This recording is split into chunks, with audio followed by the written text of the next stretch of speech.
The retired Navy Rear Admiral John Kirby joins me now, former White House National Security Communications Advisor under President Biden. John Kirby, welcome. It's good to have you with us today. Thank you. Good to see you again, sir. Thanks, Martha. Thank you. Yeah, thanks. Good to be with you again, Martha. It's good to have you. I heard you say earlier today that in one of your earliest missions as in the Navy, you were in the Strait of Hormuz, protecting it in the Reagan administration. When you look at how much the world has changed, right. What can you bring to that experience and the questions that sit before us now as there are concerns about mining the Strait and shutting it down? What can you tell us? Yeah. The thing that worries me the most right now, Martha, in terms of the Strait, remember the Strait of Hormuz is only 20 to 25 miles wide at the narrowest point. And there's about a 6-mile, what we call traffic separation scheme that kind of runs down the middle of it. So it's a narrow way in and out. It's a very, very dangerous choke point. But the thing that worries me the most right now are the drones. Hey, friends. Welcome. Adam is here. So what just happened? A retired Rear Admiral, not a partisan critic, not a cable news commentator, but a man who spent his career inside the highest levels of naval operations, just delivered a surgical takedown of Trump's Iran war that the White House has no answer for. Kirby, welcome back to the show. Can I begin by just asking for your reaction to a little bit of news we heard from the Iranian foreign minister saying earlier his country is ready for a U.S. ground invasion, that they're prepared to fight U.S. troops on Iranian soil. We know President Trump hasn't ruled out ground troops. What do you make of that? Could that actually happen? I don't think that that's what the administration wants to do, and I think they've been kind of clear, although they're keeping their options open, and obviously you don't want to foreclose any decision spaced by the commander-in-chief. It doesn't appear that they're very enthusiastic about moving in on the ground and that kind of an option. And as for what the Iranian foreign minister said, I mean, that's the kind of bluster you would expect to hear out of these guys to intimidate or to bolster their own sense of morale and perhaps point to their readiness to fight a ground invasion. You can dismiss a Democrat. You can't dismiss someone who actually understands naval strategy in the Persian Gulf and is saying, on the record, that this campaign is wrong. The admiral stated that Trump's primetime address regarding Iran contained nothing new to explain to the American people precisely why this operation was launched and why it was launched at this specific moment. He characterized the Hormuz strategy as a genuine head-scratcher. I'm not too much worried about the mine laying. You've seen that the CENTCOM has gone after their mine laying capabilities. They can't drop mines from the air. They can only do it from the sea, from surface vessels. And as your reporter just rightly noted, many of those surface vessels have been destroyed. And my sense is that Central Command has been focused on the Iranian Navy threat now quite intensively for the last few days. And I think that that will go on going forward. But it's the drones that can fly low and slow and are hard to detect that can actually help shut down traffic in the Strait itself. And that's a whole different level of complexity to go after because they have thousands and thousands of them. He noted that United States military planners have operated under the assumption for decades that Iran would immediately move to close the strait if attacked. And he questioned why the administration appeared surprised and fundamentally unprepared for the exact scenario that every war game and every contingency plan for the region had exhaustively anticipated.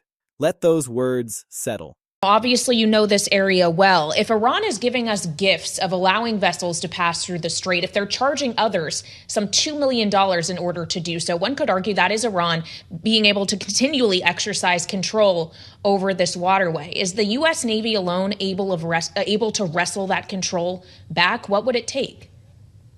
It would take more than the U.S. Navy. I did convoy escort operations back in the 80s when President Reagan sent us there to do exactly this same thing, make sure that the oil traffic could flow in and out safely. And we didn't do it alone back then, and I really don't think the U.S. Navy wants to or can do it alone today. Now, obviously, we're the most powerful Navy in the world. We have a lot of capabilities, and certainly our destroyers can conduct these kinds of convoy escorts, but it's dangerous, it's slow, it's time-consuming, it's resource-intensive, and it's going to require a lot more ships than the U.S. Navy is going to be able to afford to that mission. A retired admiral is stating on the record that the individuals directing this war either lacked knowledge of something that military planners have understood for decades, or they possessed that knowledge and proceeded without a coherent plan for addressing it. Neither interpretation offers comfort, and the White House is panicking because there exists no adequate response to that critique when it originates from someone who wore the same uniform as the forces now engaged in combat. Let me be precise about what the headline captures. Trump did not physically stand in the Rose Garden and visibly lose his composure about the admiral in a public tantrum captured by cameras. America will be a manufacturing nation once again, and we have something that no other manufacturing nation will ever have, the largest amount of oil and gas of any country on earth, and we are going to use it.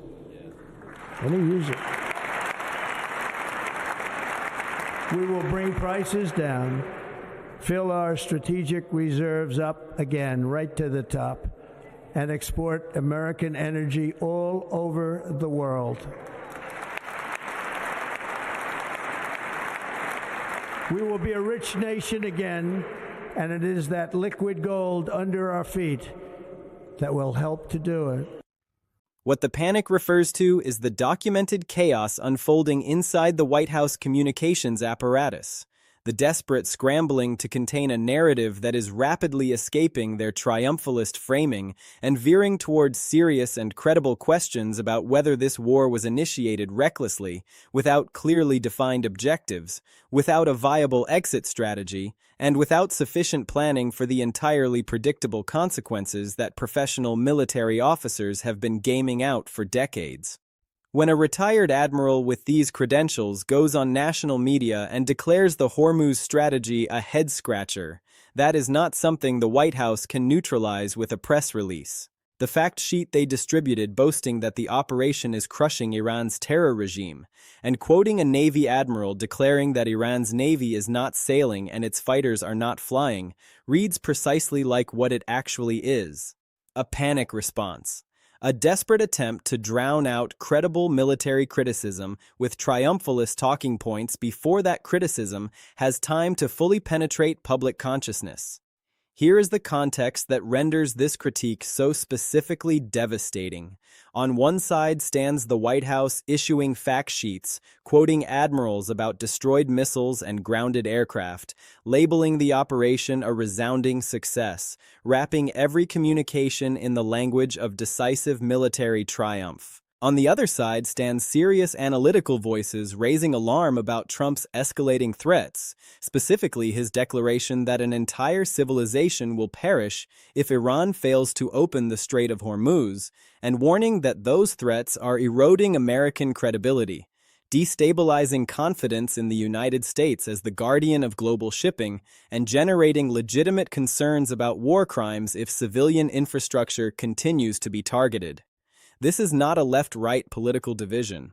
This is a division between triumphalist White House messaging and genuine institutional alarm emanating from financial analysts, international crisis organizations, and military professionals who are examining this conflict and perceiving something fundamentally different from what the administration describes. And the admiral, with his specific expertise and his specific credibility, is giving that alarm a voice and a face that the White House cannot ignore and cannot easily discredit. The specific critique causing the most damage centers on two fundamental questions.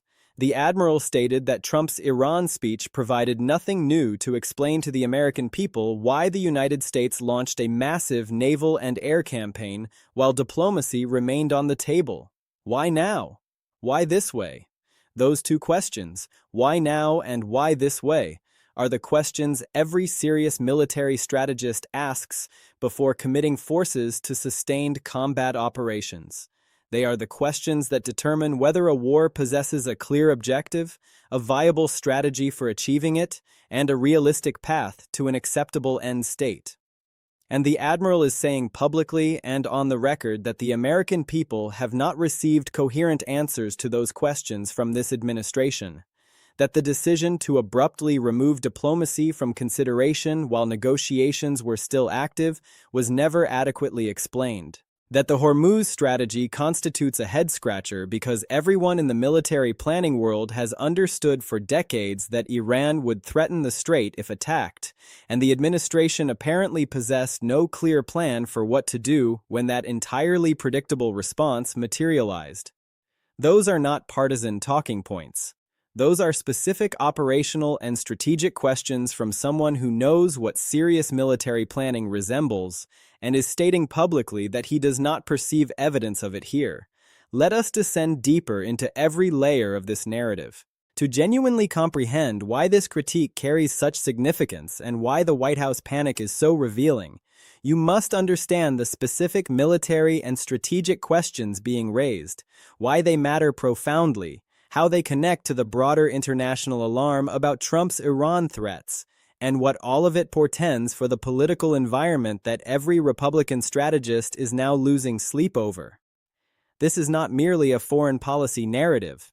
It is a narrative about credibility, about how wars are initiated and how they conclude, about what transpires when a commander-in-chief makes decisions that professional military officers feel compelled to criticize publicly, and about the domestic political consequences of an Iran quagmire landing atop everything else already going catastrophically wrong for the Republican Party heading toward a midterm cycle. Begin with the why now and why this way questions, because the Admiral's framing of those two inquiries represents the most strategically significant component of his entire critique. Every serious military operation, every determination to commit American forces to sustained combat, demands clear answers to both. Why now signifies what changed, what occurred that rendered military action necessary at this precise moment rather than earlier or later. Why this way signifies, among all available options, why was this specific combination of naval and air operations selected at this scale with this target set and these rules of engagement? Without clear answers to both questions, a military operation lacks the strategic coherence that distinguishes carefully planned military action from an impulsive resort to force, and the Admiral is stating directly that Trump's primetime address did not furnish those answers. That the American people were not provided a clear explanation of what changed, what the specific threat entailed, why diplomacy was suddenly removed from consideration while negotiations remained ongoing, and what success actually resembles in terms that permit the United States to terminate the operation on favorable conditions. That is a serious indictment of both the strategic communication and, by extension, the strategic planning underlying this entire campaign. And it originates from someone who has occupied rooms where those questions are answered before forces deploy. Now examine the Hormuz headscratcher, because this is the specific operational observation that is most embarrassing for the administration. The Admiral stated that United States military planners have operated under the assumption for decades that Iran would move to close the Strait of Hormuz if attacked. That is not classified intelligence. That is not a recent assessment. That is a foundational assumption embedded in every contingency plan for military conflict with Iran developed by the Pentagon over the preceding 30 years. The Strait of Hormuz constitutes Iran's most potent asymmetric instrument. It is the choke point through which approximately 1/5 of the world's traded oil flows. Threatening to close it, mining its waters, employing small boat swarms to disrupt shipping, these are the Iranian countermoves that American war planners have been gaming out since the 1980s. Every military exercise involving Iran incorporates Hormuz scenarios.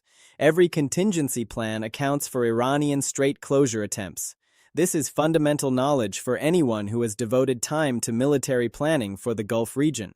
So when the Admiral characterizes the administration's apparent surprise at Iran's Hormuz response as a head-scratcher, he is articulating something extremely specific and extremely damaging. He is stating that either the individuals making decisions about this war lacked awareness of something every serious military planner understands, or they understood it and elected to initiate a war anyway without adequate preparation for what to do when Iran deployed its most obvious card. Both possibilities are alarming, and the fact that the White House response was a triumphalist fact sheet rather than a substantive engagement with the question reveals they possess no satisfactory answer. Now consider the civilization will perish rhetoric, and why serious analytical organizations are raising alarm about it. This is where the strategic incompetence narrative and the potential war crimes narrative intersect. When Trump posted that an entire civilization will perish if Iran does not open the strait, He was issuing a public threat regarding potential consequences for Iran's civilian population. International law specialists, retired military legal officers, and human rights organizations have all identified that language as potentially describing conduct that would constitute war crimes if executed, attacks deliberately targeting civilian populations, threats to destroy civilian infrastructure at mass scale. These represent violations of the laws of armed conflict that American military personnel are legally and professionally obligated to refuse to execute, even under direct orders. And when the commander-in-chief posts threats online that describe precisely that category of conduct, it places professional military officers in an extraordinarily difficult position because their obligation to follow lawful orders from the commander-in-chief coexists with an equally binding legal and professional obligation to refuse unlawful orders. Threats to allow an entire civilization to perish if carried out would not constitute lawful orders. They would constitute war crimes. The combination of those two obligations, follow the commander-in-chief versus refuse illegal orders, represents the tension that the Admiral's critique implicitly identifies. And it is a tension that will not be resolved by a White House fact sheet boasting about operational success. The analysis from financial and crisis organizations adds another dimension that connects the military narrative directly to the economic narrative already damaging Trump politically. The Strait of Hormuz is not merely an Iranian strategic asset. It ranks among the most critical choke points in global trade. Approximately 1/5 of the world's traded oil and significant volumes of liquefied natural gas transit that strait. A sustained closure or even sustained uncertainty regarding shipping security in the region drives oil prices upward globally, disrupts supply chains, and generates precisely the category of economic anxiety that voters in suburban districts are already experiencing from Trump's tariff agenda. And the reporting suggests that Trump's escalating threats, far from projecting strength and resolve, are actually eroding confidence in American reliability as the guarantor of global shipping security. Because the question international markets and international partners are asking is straightforward. If the United States attacked Iran, and Iran responded by threatening the Strait, and the American president's response was to threaten to allow an entire civilization to perish, is that the category of predictable and rules-based behavior around which stable global trade relationships can be constructed? The answer returning from international analysts and crisis organizations is negative, and that credibility damage to America's role as the anchor of global trade security represents an economic consequence of this war that will manifest in ways affecting ordinary American voters well before the midterm elections. Now examine what occurs when respected military voices publicly break with a commander-in-chief, because this is the political dynamic generating maximum White House anxiety. Trump's political operation has proven extremely effective at dismissing critics as partisan adversaries, media enemies, deep state operatives biased against him for political reasons. That dismissal strategy functions reasonably well against Democratic politicians and progressive activists and mainstream media reporters. It functions considerably less effectively against retired admirals with decades of military service who speak the specific technical language of military strategy and who possess no discernible partisan motivation for their criticism. When a retired Rear Admiral goes on national media and declares the Hormuz strategy a headscratcher, the administration cannot respond by labeling him a radical leftist or a deep state operative. He is a military professional rendering specific military professional judgments about a military operation, and the credibility accompanying that professional background, that specific expertise, that specific absence of partisan motivation, constitutes precisely the category of credibility that the White House's triumphalist messaging cannot neutralize. The fact sheet declares the operation is crushing Iran's terror regime. The admiral declares the strategy is a head-scratcher, and the essential questions remain unanswered. Those are two fundamentally different messages, and voters, including the suburban voters who just delivered a seismic electoral swing, will determine which one they believe. Let us distill this into essential points because there is an immense amount occurring and you deserve to comprehend precisely why this critique matters, what the White House panic reveals, how the international alarm connects to domestic politics, and what approaches next. A retired admiral publicly questioning the strategic rationale for a major military operation is not routine criticism. It represents a significant institutional signal that the national security community experiences profound discomfort with how this war commenced. The admiral's questions, why now and why this way, are not rhetorical flourishes. They are the specific operational and strategic questions that every serious military professional asks before forces deploy. And the fact that those questions remain unanswered in the public record weeks into a major naval and air campaign suggests either that the answers were never developed during the planning process or that the administration cannot articulate them without revealing something it prefers to conceal. Neither possibility offers reassurance. And the White House response, a triumphalist fact sheet with quotations about grounded fighters and destroyed missiles, is not an answer to those questions. It is a distraction from them, and the admiral, with his specific expertise, is ensuring the public and the press comprehend the difference. The Hormuz headscratcher constitutes the most operationally embarrassing component of the entire critique because it suggests the administration launched a major military operation without adequately planning for Iran's most obvious and most anticipated countermove. Military planners have operated under the assumption for decades that Iran would threaten the Strait if attacked.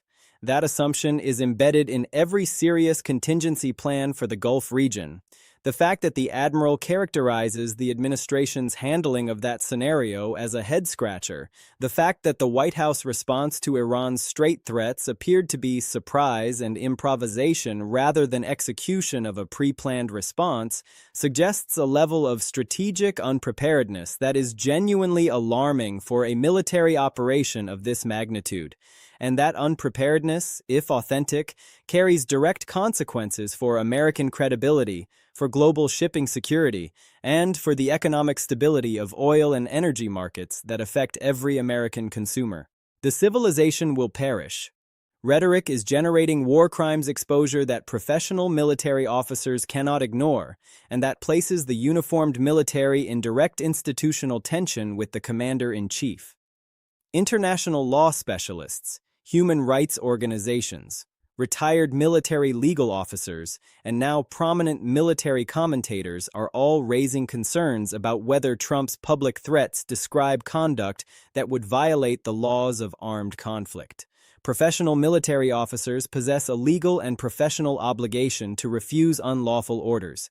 If the commander-in-chief issues public threats that describe potential war crimes, and those threats receive serious consideration from the international community, the institutional tension between following the commander-in-chief and refusing illegal orders is authentic, active, and will not be resolved through press releases. That tension will manifest in how military professionals discuss this war, in military legal proceedings if unlawful orders are issued, and in the broader civil-military relationship now visibly strained by the combination of Trump's rhetoric and his Iran strategy. The political consequences of a military quagmire landing atop tariff anxiety, suburban electoral reversals, and Supreme Court defeats are potentially catastrophic for Republican midterm prospects. And the White House panic reflects awareness of precisely that reality.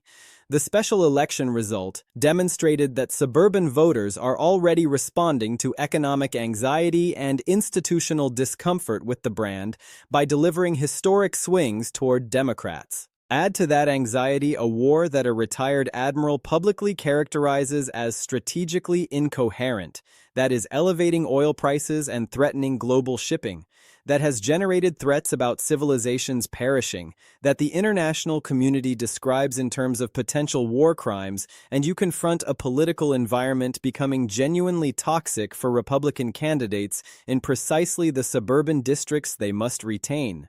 The White House fact sheet about operational success will not address that political toxicity. It will exacerbate it because every triumphalist claim about crushing the terror regime will be weighed against the Admiral's specific and credible questions about why this war commenced and whether there exists a coherent strategy for concluding it. Here is the fundamental reality. A retired Rear Admiral speaking with the specific credibility of decades of military service and national security expertise has publicly questioned the strategic rationale for this Iran war in terms the White House cannot dismiss or deflect. He stated the primetime address explained nothing new. He stated the Hormuz strategy is a head-scratcher given that military planners have assumed for decades Iran would threaten the Strait if attacked. He asked why diplomacy was abruptly removed from consideration while negotiations remained active. And his critique lands atop international alarm about Trump's civilization will perish threats, concerns from legal specialists about potential war crimes, and domestic political anxiety about what a Middle East quagmire signifies for an already struggling Republican Party heading toward the midterms. The White House is panicking because a retired admiral has just provided the entire national security community's private concerns with a public and credible voice, and the questions he asked, why now and why this way, lack satisfactory answers. What comes next will not be contained to fact sheets and press releases. The questions are now public. The credibility behind them is unassailable, and the political damage is only beginning to accumulate.